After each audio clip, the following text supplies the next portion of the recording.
We were sitting at my friend's house and everything was fine. Just got the TV on and just, you know, having tea. And then my friend's grandma called her and she said, there's something happening in Ankara. They're not allowing us to leave. And my friend turned around and said, Grandma, what's happening? Why aren't they allowing you to leave? Who are they? And she said, something bad is happening.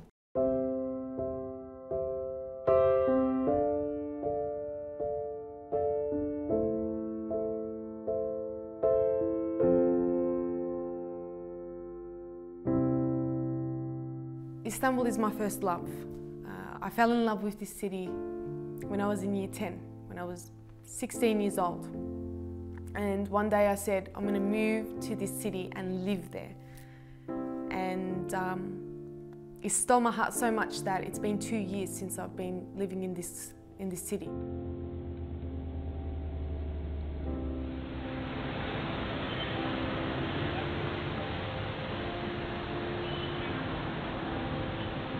Evet, buyurun.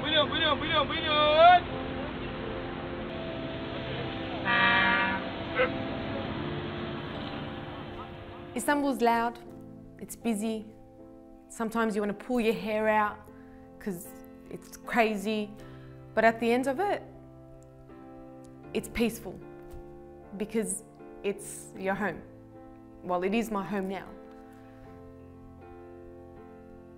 You can just, I don't know, like the way I look at Istanbul is just, maybe you can't really explain Istanbul. I can't explain it. Like you need to feel it. You need to feel, you know, the air, the breeze, and the water, the people, the culture. You need to feel it. You need to see it. You need to embrace it. I can't explain it. When people ask me, like, why did you move to Istanbul? Oh, I fell in love with it. Okay, is it because of something else? No, it's because I actually fell in love with this city. People didn't understand because they never felt it. They never embraced what I experienced.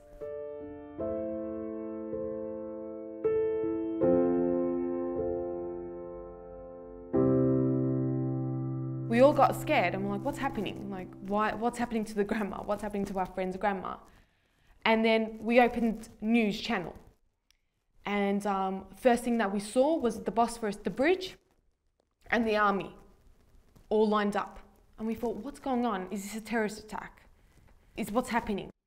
And then below, it didn't really give information. So the news wasn't, it just said, you know, the military is out on the bridge and they're trying to secure something.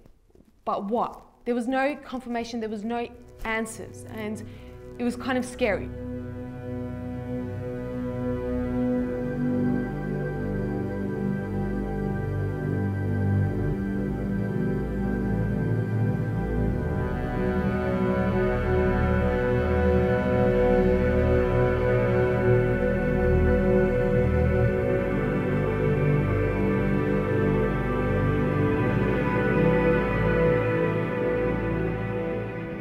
We later saw that it was a coup attack, so an attempt coup attack, and we thought, oh my God, what is that? I had no idea what it meant, and I was like, what is a coup attack? And I turned around to my friend, and she said, okay, so a coup attack is when the military takes over the government.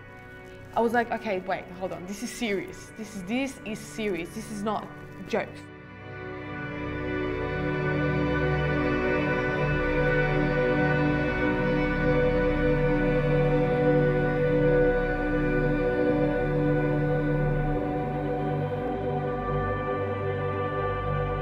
Bu memleketi bırakmayacağız.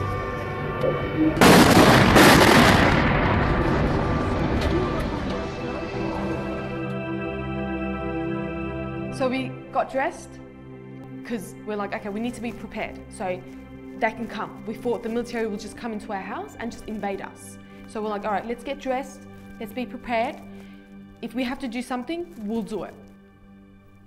At that moment, the presenter for Ankara, there was nothing on TV, and then she popped up. She was speaking, and I was like, okay, while we were watching it, I was like, is this real? it was just shocking. We were just watching it, and I was just stood there and just watching her and listening to her. I'm recording her as well to make sure like I have this information, like no matter what. I just wanted to keep it and just show it maybe to my kids or something. I don't know why I was recording it, but I was so shocked. I'm just there recording it. I'm listening to what she's saying. Bu metnin tüm Türkiye Cumhuriyeti kanallarında yayımlanması Türk Silahlı Kuvvetleri'nin bir emridir. Türkiye Cumhuriyeti'nin değerli vatandaşları sistematik bir şekilde sürdürülen... This is it. I think there is a military coup attack and I have no idea what's going to happen. I have no idea if I'm going to be able to live in my country. If what's going to happen, I have no idea, but there must be something. There has to be something. And then after she read her speech, she made her announcement, TV blanked out. Everyone freaked out. And we waited, and then no sign, the president or no information was given just yet. And then my parents called me. And they're like to me, you better be home, do not leave. And I was like, oh no, we're just gonna go get water and bread. And they're like to me, are you sure? And I'm like, yeah, that's fine, don't worry, don't stress, I'm not going anywhere. And my mum was crying. She was like, make sure you're safe, make sure you're safe. My dad was like, look, Gonja, you need to make sure you're at home. And I was like, Dad, don't worry, I got this. Like, and I kind of like, maybe consciously or unconsciously, kind of said a farewell. Like I said, all right, you know, take care of yourself, I love you guys. If anything happens, you know that I'm your favorite daughter and like you guys are my favorite. And that was scary. That was like, I was like, wow, like this is my first farewell to my parents. I don't know if it was, as I said, I'm not sure if it was, you know, consciously, my mind was speaking. And then after I shut the phone, I went into the lounge room, and then the president was up. And he said, okay, like I need people to get onto the streets, get there, and we need to fight back. We have to fight against these people, the military. We need to fight against them. Yönelik bu harekete karşı inanıyorum ki milletçe vereceğimiz That's all I needed. And I was like, all right, we're getting up, get up now. And we're like, all right, where are we going? Should we go to the bridge? Should we go to the airport? Or should we go to TRT? And I'm like, okay, so if we go to the bridge, it'll take long, or to the airport, it'll take much longer. So I'm like, let's try TRT, as in our workplace. Let's try our workplace, and then we'll see. If it's okay there, we'll go to the bridge.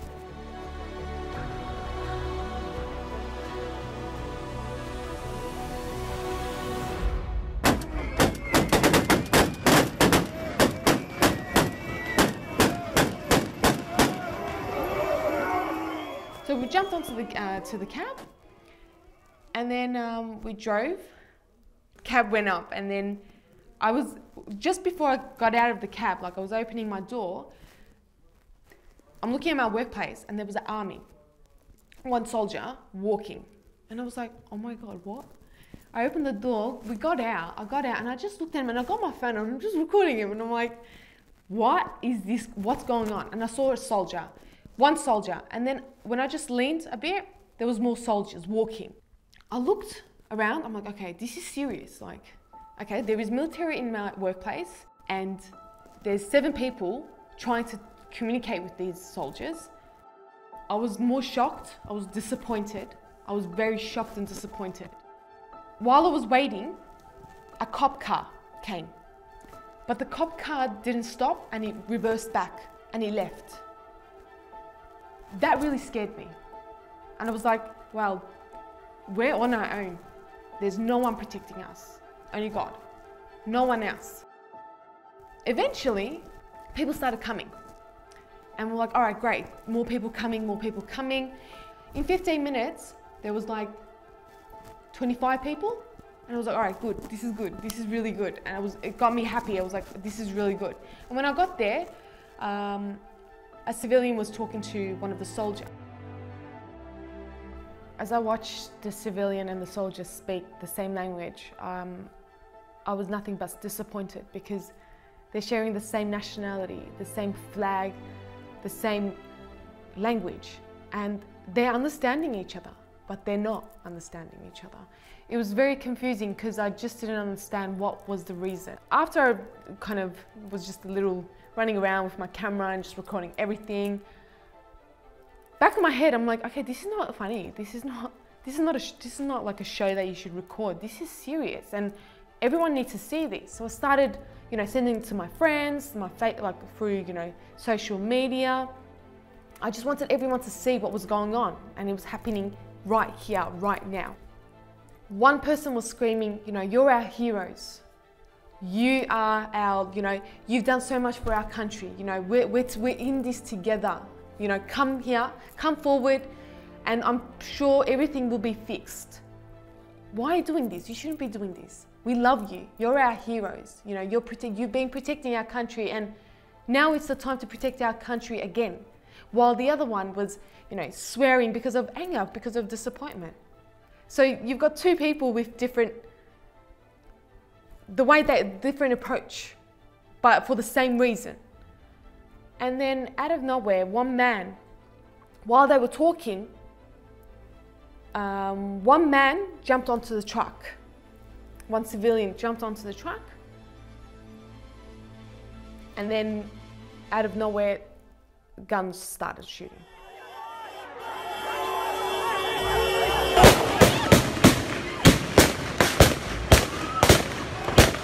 We started running. So we kind of we lay down on the road. I was very I wasn't upset. I was I was so angry.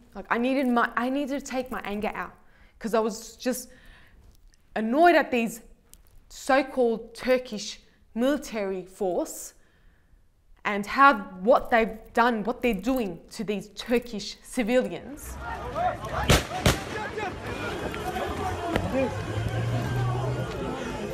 Currently, everyone's on the ground because I'm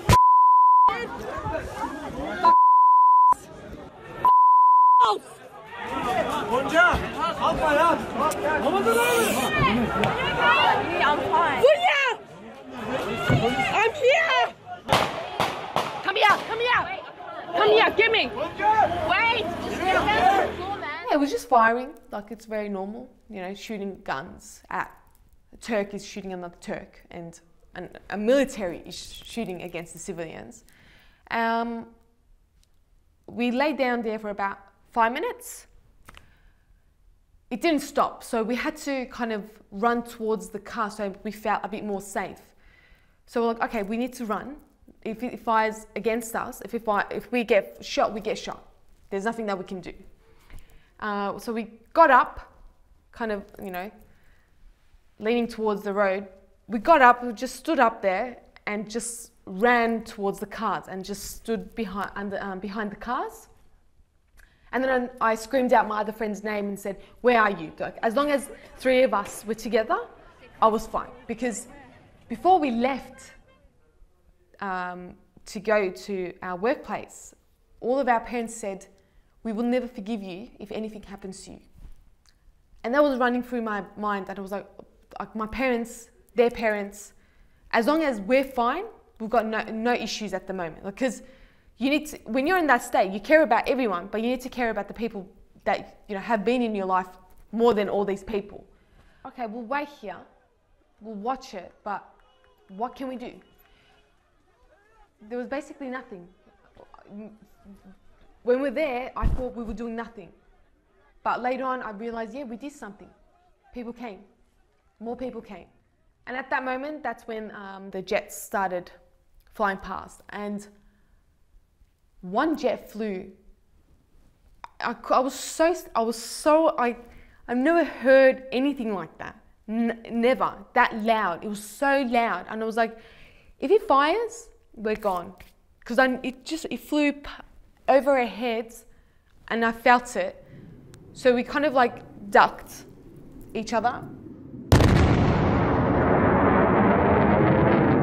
It was just different. It was something that I wish I never lived, but I'm glad that I lived because it was an eye-opener for how things run. How people can be so arrogant and selfish and not human. No matter what, if anyone asked me again when I was recording through all my social media, what are you doing there? Get out of there. Don't be there. Are you stupid? What's your, like, why, you know? And I was like, no, what do you mean, why?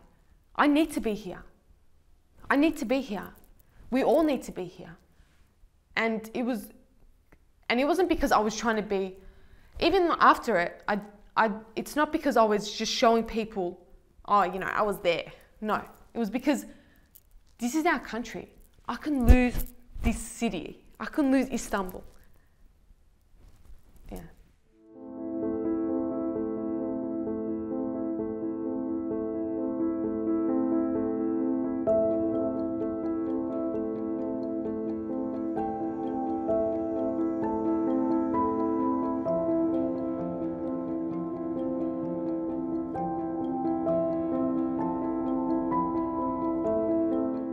I remember when I first stepped foot to Istanbul and fell in love with the Bosphorus Bridge and how it just mesmerized me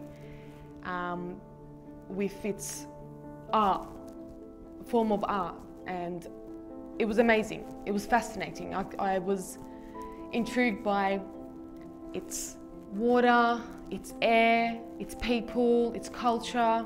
It was just amazing. And I fell in love with it instantly. It's the only city that actually brings two continents together, Asia and Europe. You don't really see that everywhere. And it's honestly amazing.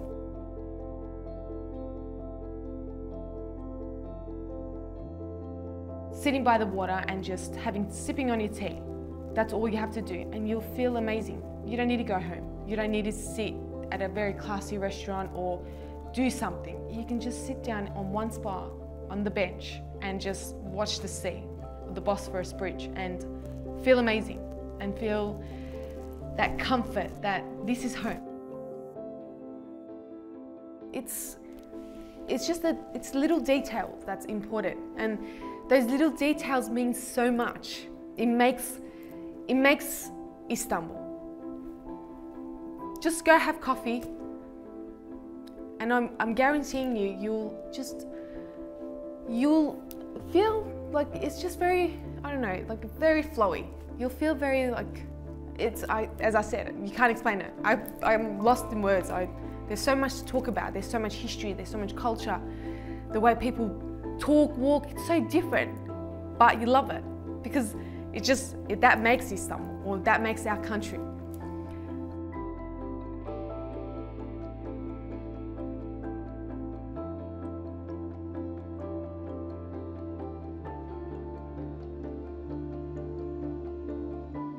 Everywhere is just mesmerizing. You fall in love. I fall in love with this city every day. I can't explain that. It's the best feeling. Just sitting there, listening to the prayer, watching it, like just watching the other side and having tea is probably the best feeling. Maybe because I'm Turkish, maybe, but when I ask other people that have actually, you know, came to Istanbul or live in Istanbul that's not Turkish, they say the same thing because they've experienced it, they lived it, they've also wandered around Istanbul, the streets and the culture. They've absorbed what they had to, and that's why when they turn around and say what I feel and what I think, I'm like, yes, that's right. We're both in love with Istanbul. So it's not because I'm Turkish. It's because this city just captures you. It actually captures you.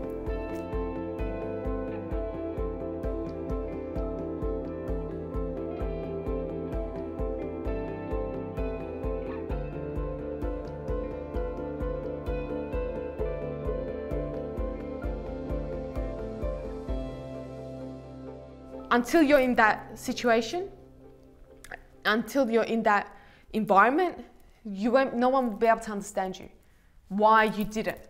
You can't explain that because it's not why, it's I have to, I need to. It had to be done.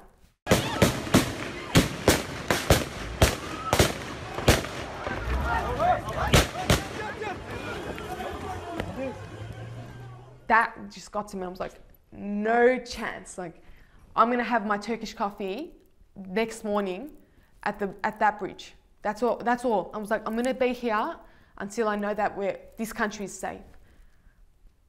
And I never knew that I was so patriotic. Like, I never knew I loved my country this much. That day, 15th, that's the day that I found out that I really love my country, and I'm so proud to be who I am today, and that I am a Turkish citizen. But yeah, it was a very disappointing, experience.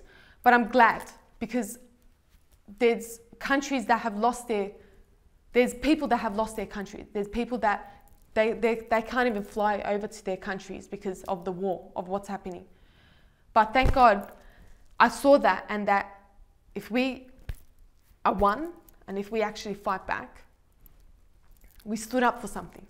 And we're here because of all those people that love their city, love their country, that, they're so proud to wave their flags around and speak Turkish. And thank God that I experienced that.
Our ancestors actually formed this country through peace and serenity. And you can see that trace everywhere. You can see what our ancestors left behind through their traces, through their shadows, and you can see this everywhere. When you look at the silhouette of Istanbul or our country, some might see just a mosque, and some might see an architect. It's a form of architecture, a form of art. But we see it as a civilization. We see people, we see the Ottoman, we see history, we see much more broad.